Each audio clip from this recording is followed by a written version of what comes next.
Welcome, everyone, to another deep dive. Have you ever found yourself in a moment where someone's words or actions just sort of pierce you? Maybe you get told, oh, don't take it personally, but it just feels, well, impossible. It really does. That sting, right? That Yeah. feeling of being misunderstood or maybe disrespected. Yeah, it's a really common struggle, I think. And today we're diving deep into why we feel it and maybe more importantly, how we can sort of break free. Indeed.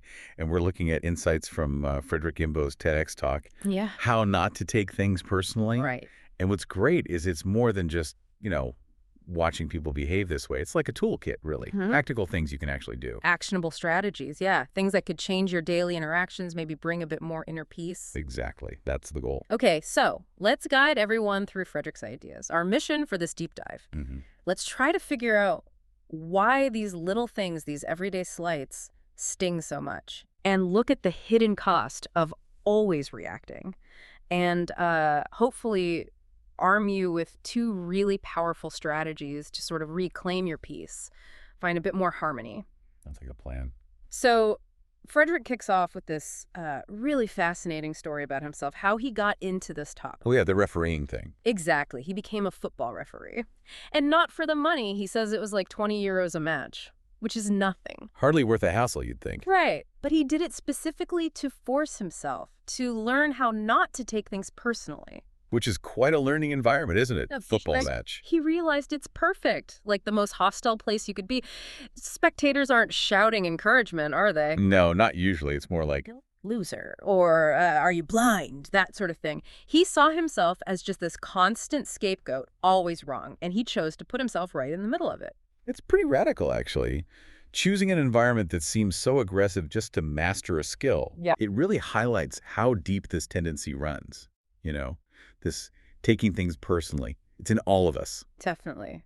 And Frederick's clear, it's not just referees. He shares these super relatable everyday examples, things most of us probably recognize. He admits he struggles too, which is quite grounding. Totally. So what kind of things does he mention? I mean, I know some of them hit home for me straight away. Well, yeah, scenarios we've probably all been in. Like, imagine you're driving slowly, looking for an address, Oh, I hate that. and suddenly the person behind you is just laying on the horn, flashing their lights. Yep, instant pressure. That immediate feeling, he calls it feeling hunted, like it's a personal attack. Right. Or a friend cancels plans last minute. Yeah, and boom, you instantly feel unimportant, like you don't matter enough. Mm-hmm. And even professionally, right? He talks about being a public speaker. Yeah, seeing someone in the audience on their phone, she used to take that really personally, like, hey, I'm up here working, and you're not respecting it. It's amazing how fast our brain makes that leap, isn't it? From something happening out there to it being about me. That's the core of it, really. Someone says something, does something, and bam, like you said, hurt, neglected, offended, maybe betrayed. And we automatically think it's their fault, they made me feel this way, but why? Why do we jump there? Frederick points straight at our ego. The ego, okay. Yeah, not necessarily like being arrogant, but that sort of fundamental part of us that protects our self-image. Wants to be seen, wants to be valued. Exactly. And it hates criticism. Yeah. Or anything that feels like criticism. It's this powerful defense mechanism inside us. And it believes others should think about us. Yeah, it believes others should take us into consideration. It wants acknowledgement. And really crucially, it wants to be right. Ah, being right. He asks that killer question, doesn't he? Do you want to be right or do you want to be happy? That's the one. Because he says when his ego takes over, he feels like he's fighting all day. Wow, like a constant struggle with the rest of the world. Yeah, and he admits it just drains my energy. I can imagine. It sounds exhausting, that constant battle. It is. And that's the contrast he presents. The profound insight here is that choosing not to take things personally, well, it's freedom. Freedom. How so? He says, no one has power over you when you don't personalize things. All that energy you were spending fighting, Yeah. it can go towards nice things, he says, towards connection, towards peace, instead of just endless battles. So it's a choice that directly impacts your well-being. Absolutely. Yeah. A fundamental choice. It offers a path to more peace, more connection. Okay, so let's get into the strategies. Frederick uses this great metaphor, a coin toss. Two sides, two strategies. Right. The first strategy is it's not about me. Which sounds weird, doesn't it? Totally counterintuitive. Wow. Because when you feel that sting, you're absolutely convinced it is about you. You know, me, myself, and I. Someone's disrespecting me. Exactly. So the shift here is, Well, it's perspective. Moving from internalizing it, feeling wounded, to trying to understand the other person's intention. It's asking, okay, wait, what's actually driving their behavior? Yeah. Instead of just assuming it's an attack on me. Right. Reframing it completely. Yeah. That makes sense when you step back and think about it. But in the moment, when you feel that heat, that initial sting, how does he suggest we actually do that, make that leap? Well, he encourages us to pause. Yeah. Just for a second, and consider other possibilities. Like what? Okay, so the person on their phone during his talk, maybe they just got a really important message they were waiting for. Okay. Or maybe they're actually taking notes on their phone because they find it super interesting.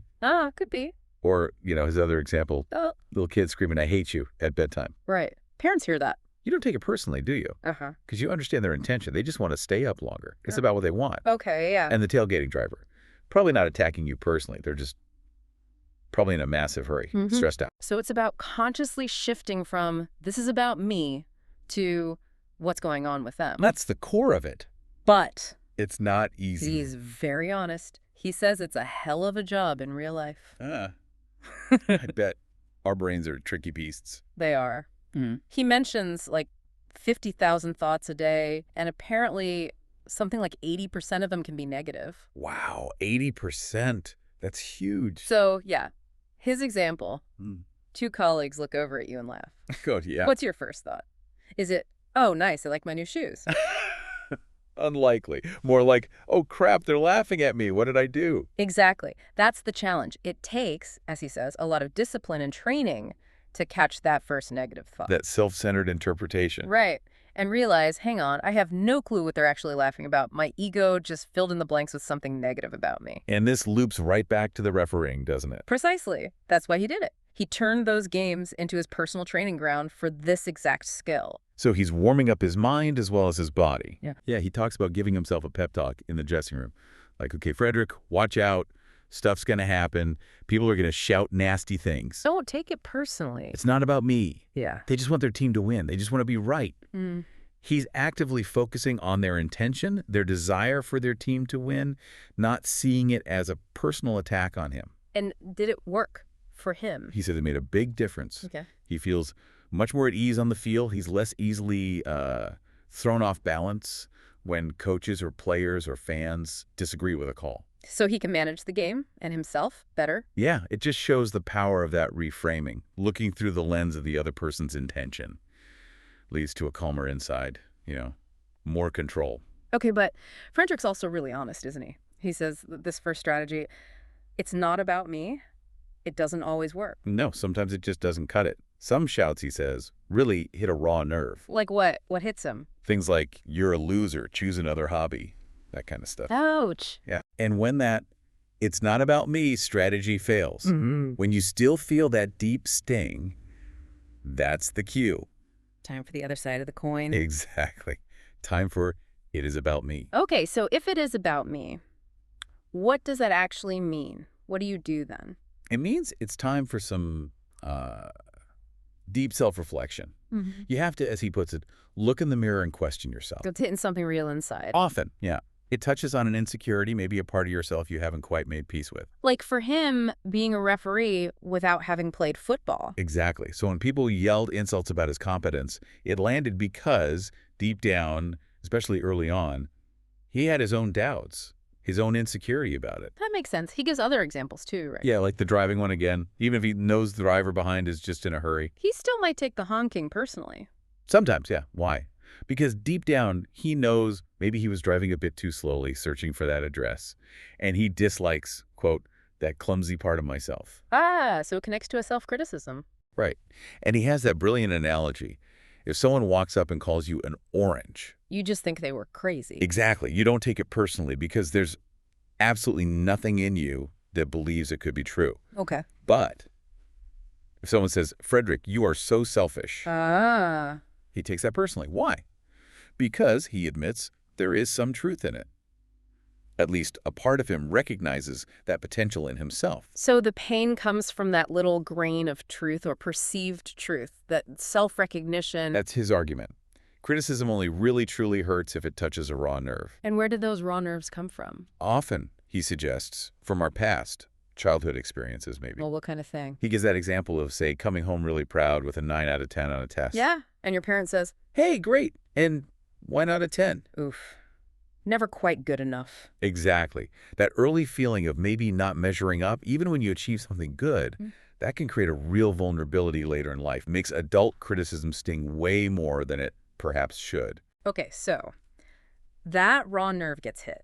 You realize, okay, this is about me. This hurts because it touches something real. What then? What do you actually do? He offers 2 really powerful actions. First, give yourself some empathy. Empathy for myself. How? Don't just, stuff the feeling down or beat yourself up more. Acknowledge it. He suggests saying something to yourself like, ooh, okay, this hurts. Darn, wow, I'm really longing for recognition here, and I feel sad when I don't get it. So validating your own feeling, naming it? Exactly. Being kind to yourself in that moment of vulnerability. Yeah. And second, when it feels appropriate. Speak up. Speak up. To the other person. Yeah. And this brings us to communication. But how you speak up is key. Okay, how? It's about expressing what's going on inside you, but crucially, without blaming the other person. No accusations. Right. So his example. Someone walks away and turns on the TV right when you're in the middle of telling them a story. Annoying. Very. Instead of just silently fuming or maybe snapping later. You could say something like, hey, I was kind of in the middle of my story there, and you just walked away. It sort of feels like you don't care about my story. And that, well, it's not nice. So you're explaining your feeling, it feels like, without saying you are rude or you don't care. Precisely. Yeah. You're being vulnerable, sharing your internal experience without making it an attack. And he argues, by doing that, you massively increase the chance they'll actually understand. And maybe even take your needs into account next time. That takes courage, though, being vulnerable like that. It really does. Yeah. But the potential payoff for the relationship and for your own peace is huge. Okay, so let's wrap up this deep dive on how not to take things personally. There's 2 big strategies. Okay, the 2 sides of the coin. First, it's not about me. Remember to pause, step back, try to figure out the other person's intention. What's their why? Try to understand their world for a second. And second, if that doesn't land, if it still really hurts, hits that raw nerve, then it is about me. Right, and that's your signal. Your cue, too. Give yourself some empathy for that hurt feeling. Acknowledge it kindly. And then, if and when it feels right, speak up. Communicate your feelings, your experience, but without the blame. Nicely summarized. And here's that sort of fascinating twist at the end of his talk. Frederick actually hopes that you will take a couple of things personally in the coming days. Huh. Sounds like a contradiction after all this. Doesn't it? But it's not really. It's more like an invitation. Yeah. A challenge, almost. To test these strategies. Exactly. To actually try them out in real life when those moments happen. Because if we could all practice this stuff more. Yeah. He suggested it would just enhance our relationships enormously. And maybe even help create a better world. More understanding, less conflict. That's a pretty inspiring thought. And leads nicely into that final, really interesting idea he leaves us with. Something to really mull over. The 20-euro note part. Yeah. People might attack you, criticize you, ignore you.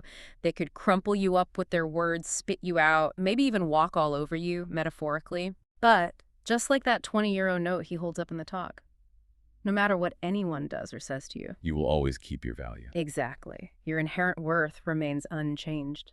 That's powerful. A really powerful truth to hold on to. Absolutely. Okay, that's it for this deep dive. We really hope this gives you some useful tools, some powerful ways to navigate those tricky waters of personal interaction. Yeah, hopefully some food for thought. Until next time, keep digging, keep learning, and definitely keep valuing yourself.